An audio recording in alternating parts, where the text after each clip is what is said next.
Right, good afternoon. My name is Henry. I developed fancy spheres in the environment of biodynamic farming. Why? Because in biodynamic farming we commonly use a calendar. There are various kinds of calendars that we use that primarily show us the position of the moon around the earth. Why? Because the constellations, the 12 constellations that can be considered as a membrane of our solar system, the outer skin of our solar system, have certain qualities brought to the fore by Aristotle over 2,000 years ago when he spoke of the elements of the earth, the light air element, the water element, and the heat element. Commonly today, we marry the elements warmth, light and air, water, and the earth element. We marry with the fourfold nature of the plant, which would be fruit with the warmth element, light and air for the flowering processes. Sort of a flower here, yes, flowering. I say flowering and flowering processes because maybe you're developing watermelons, beans, vines, and they all go through a flowering process before they go through the seed and the fruit, the final fruit. And so the flowering process is an important point. We have the water element, which we will find in vegetables, in the vegetable garden, when it comes to round forms. And the water element we also determine as the stem and the leaf of a plant. And underneath, of course, with the earth element, we have the root system. So we divide a plant in fruit, flowering, stem and leaf, root system, and we marry this to the warmth, light, air, water, and earth element. So let's consider the moon. The moon acts as a bridge between the nature of a constellation and the fact that it promotes the activity of a certain element. And the moon actually acts as a bridge for this. So when the moon, for example, is in front of Pisces, the water element, the element of water is more active in that day. So you would be best to work with round, let's say, leaf forms, and obviously in the vegetable garden where you find mostly this kind of culture. As the moon moves around us, it moves around us in a 27-day and say 6-hour period, and this we call the sidereal moon. We mean this, that from this star, if there were a star here, it would take 27 days and 8 hours to return to the same point. This is a sidereal moon.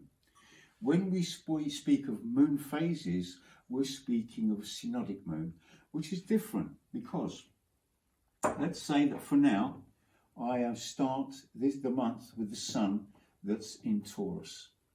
Now, as I move around in 27 days and return to the same star, the sun will have moved approximately 27 degrees. So the reflection of sunlight will not be the same as it was the month before. It needs another 2 days before the same reflected sunlight is reflected from the sun to the earth. So we have a sidereal motion of 27 days that brings us to the same point regarding the constellations. We have a 29 and 6-hour day period for we call the tropical moon or the phases of the moon, and there's a difference there. For the calendar, we're actually using the sidereal motion of the moon that reflects the nature of each constellation and not the reflected sunlight. As we go anti-clockwise, the moon will reflect and activate the water element in Pisces. It will activate the fruit and heat element through Aries, Taurus, the earth, Gemini, air and light. And again, then we turn water, heat, warmth element, earth element, light element, and so on, back to the same place. So we have 3 moments in a synodic moon for each element. Now this works as, you could call it a cosmic clock. This determines the active elements primarily for farming activity. I would work the land when the moon is in an earth element. I would work the vines when the moon is in a warmth element, and so on. One determining factor that's very important here is we call the descending moon and the ascending moon nodes. So we have a descending path and an ascending path. What does that mean? It means, with reference to the ecliptic, where the sun and the earth are on one line, it's actually about 18-degree sphere around us, within which we find the constellations. It's really an 18-degree sphere. Descending and ascending curve. What it shows me is where the forces are going. We call it the sap, for example. We're in an ascending period. We have the sap that rises to the higher part of the plant, and when the moon is in a descending mode, the forces are activated on the lower half of the plant. So I would ask myself, well, where's the difference? How would I make this different? How would I plan my activities in a different way? One idea would be in a descending mode if I were in the vineyards.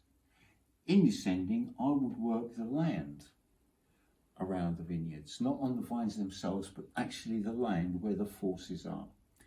As the moon comes around to an ascending, then I would work the upper part of the plant. But be careful, because, for example, when we're pruning vines, we'd much prefer that the activity of the elements are lowered down and the sap is not being pushed into the pruning that we're doing. So there are things to be very aware of. So here we're really dealing with a lunar calendar with 2 very distinct dynamics. It's the ascending and descending node of the moon to work the lower part or the higher part of the plant kingdom, and the element that is active as the moon moves around and in front of the constellations and acts as a bridge for the forces that give the impulse for that activity on the earth. And this is the basic lunar calendar. Now today, we should say that this is born from a rather instinctive relationship to the world and the sensations we have in the world from the past. These things were developed around the 6th and 7th century BC. We, from that period, have entered into what you might call an intellectual period, where the natural sciences have developed extremely well, because we took out the intuitive. We created a method that was clean so that we might investigate the world as it is, without any inference from ourselves, any sensations. But today, we are now in a moment where, from the intellectual approach, we are developing what you might call a conscious approach, which is to come to the inner dynamics of what's going on in our world, scratch, if you like, not just scratch the surface, but go below the surface and start to develop an understanding of the forces at work, for which the natural sciences can develop a sight for the symptoms. They can see the symptoms with analysis and a collection of data. We can develop symptomatology in that respect, but we're not any closer to the nature of things. Today, a lunar calendar, a modern one, will start to develop what certain aspects infer, and not just what you might call their geometrical relations. We're looking to what that means. In this respect, we have a clean working of the impulses that are coming in from the constellations. But we are living in what you might call a cosmic or solar organism. And so as the organs in our body affect our overall state of being, we must consider that the planets in our system affect the workings of this being, which primarily we've seen is the moon, that relates to the constellations and activates forces. But what do the planets do? And do they have any effect in this respect? Now, it's 100 years almost that we've been experimenting in biodynamics. Certainly some people, Maria Thun in Germany is the prime example of 50 years of experimentation to try to develop an understanding of the nature of the planets, their relationships, and how they affect what we once called the lunar calendar. Because you might have, I will give you an example, you might have Saturn that is at a nodal point. This means that Saturn, even Saturn, when we talked about the ecliptic, all the planets are to some degree above and below. They go above and below the ecliptic. So they have an ascending and a descending node and motion themselves. They then come into play. And Saturn, for example, is well known in agriculture that if its Saturn is on the ecliptic, if it actually comes to the ecliptic, and we call it a node, and its motion would be above and below, when it comes across the ecliptic, these are really bad moments for working in the plant kingdom, and so we avoid them.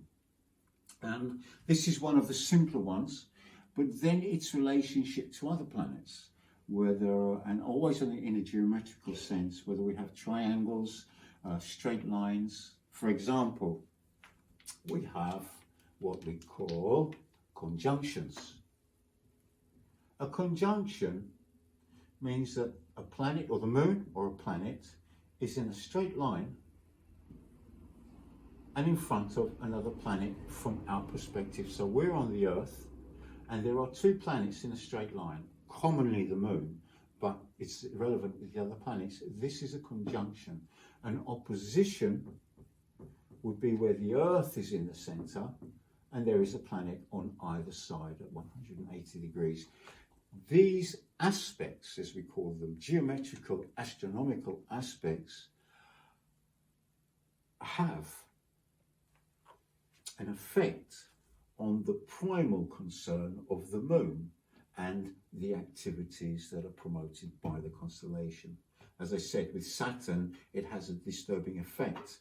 There are certain geometrical patterns in our solar system that develop certain forces, and they have an effect on the moon. So today, from what I mentioned before, as an instinctive approach to the moon, we now have a much more complex and conscious approach, not only to the moon, but how the other planets affect the solar organism, which affects everything with regards to life on the earth, animal, vegetable, and the human kingdom. We're all subject to our cosmic